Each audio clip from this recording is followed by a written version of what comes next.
Alright, what's going on, you guys? Welcome to Madrid Hub again. I'm your host, Dr. JOTA.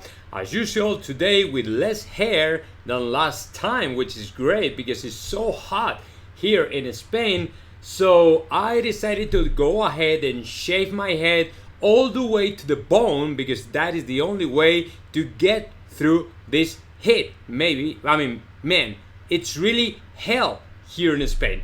So, okay, jokes aside, let's talk about the most interesting thing that we have today regarding to Cristiano Ronaldo, also Dzeko, the the player of Inter de Milan, and also the hottest topic right now, who is Endrick, who turned 16 today. So that means, everybody knows, guess what?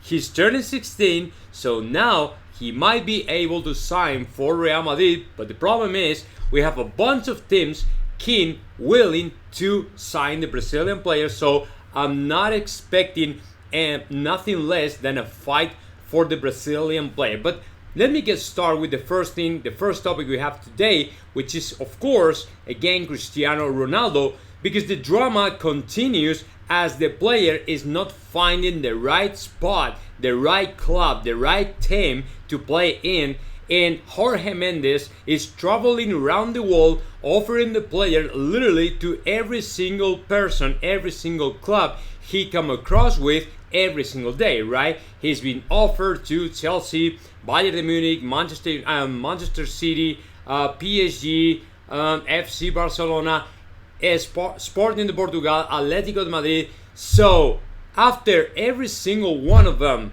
have said no, the only way for him to try to get a deal or something like that is to accept a pay cut of the 30% of his salary, which means if he is making about, some people say 25, other people say 30, other people say 20 million a year, that means he will have to take about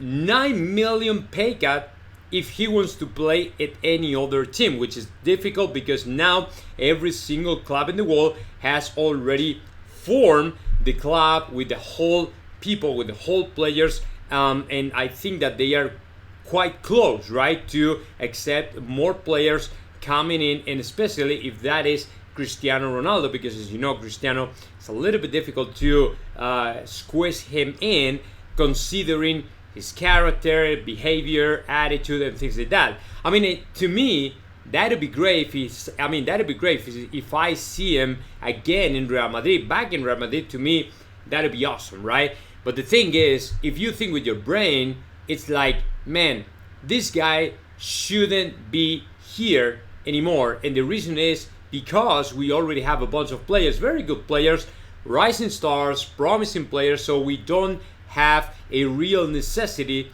to get Cristiano back, right? So that is number one. Number two is, if you want to think with your guts, with your heart, it's a completely different story, because every time I hear to Cristiano Ronaldo linked to Real Madrid, it's like my heart beats so hard, right? So that's why, and somehow I'd say yes to Cristiano Ronaldo, whereas my brain would say, like, man, there's no real necessity to get him back, right? So that is the point right now, and I think that he's assuming he will have to cut a little bit his salary if he wants to play in a Champions League team for the next year. So that's why he's accepting a 30% pay cut in the next team he might play in, right? So that is as far as Cristiano Ronaldo. So now let's go ahead and talk about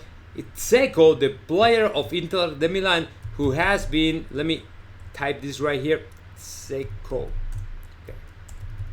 who has been offered to Real Madrid today, and that is something that we learned early in the morning, but to me, it wasn't really quite serious, so that's why I was hesitating about to talk about that, considering it's not a player who might be interesting for Real Madrid, considering the player is 36 years old, man. It's like super old, not in the front row of the big players in Europe. I mean, if you talk about Robert Lewandowski, Karim Benzema, and all these guys, it's a different line, right? These guys are in the top, are in the front row right now. But when it comes to Dzeko, I'm not saying, don't get me wrong, okay?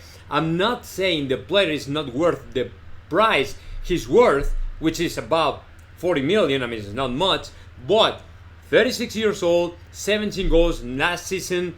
I don't think he's quite serious for Real Madrid, right? So although I really believe that Dzeko has been offered to Real Madrid, my opinion, my take on that is no, Real Madrid is not interested at all in Dzeko or player in the same with the same features or you know, profile or things like that. So I don't think Real Madrid will try to find or will accept a meeting for Dzeko in the next in the foreseeable future, right? So let me move ahead and talk about the most interesting, the hottest topic today, because Endrick is turning today 16 years old, which means he can sign a new professional contract right now, right quick, and as of this moment. And that means Real Madrid might sign the player, but the first contract, professional contract he has signed today, it was with Palmeiras, right? Endrick will be linked to Palmeiras until 2025, and he will have a release clause of about 60 million euros, which means if Real Madrid wants to go ahead and sign the player, Real Madrid already knows the price he will have to pay for him, right? Which is 60 million euros. Considering we paid back in the day, 2015, 40 million euros for Vinicius Jr. is not bad at all. And the other thing is, I mean, we already have the possibility to sign this player for a reasonable price. And also we spent an additional 40 million for Rodrigo Goes 1 year later. So considering the performances these guys have delivered to Real Madrid, to me there's way to sign this player, because to me there's room enough for him to keep growing, and especially in Real Madrid, who's been right now looking for and seeking a striker to replace Karim Benzema. So in a couple of years, within 2 years, he will be able to come to Europe and start to play in whatever he wants, right? So if that is Real Madrid, that would be awesome, because now we will have the perfect replacement for Karim Benzema. The other conflict that we will have, just in case this happens, is Endrick will have to play against Erling Haaland, right? If Real Madrid wants to go ahead and sign Erling Haaland next 2024, we might have a kind of conflict, because I'm not thinking at all in Real Madrid signing the player for giving him on loan or something like that, right? Endrick is not that kind of player. Endrick is, falls in the same group, in the same circle than Vinicius Jr. and Rodrigo. Players that are sent to Real Madrid Castilla, they play a little bit, and when they're ready to go, they bring it up, they pull them out from Castilla and they bring it over to the first team. So let's see what happens with Endrick. But now we have a chance to sign the player, because now it is completely legal, right? So that's it, guys. Now let me know your thoughts about that. Just comment in the section below, and of course, subscribe my channel, R.Madrid Hub.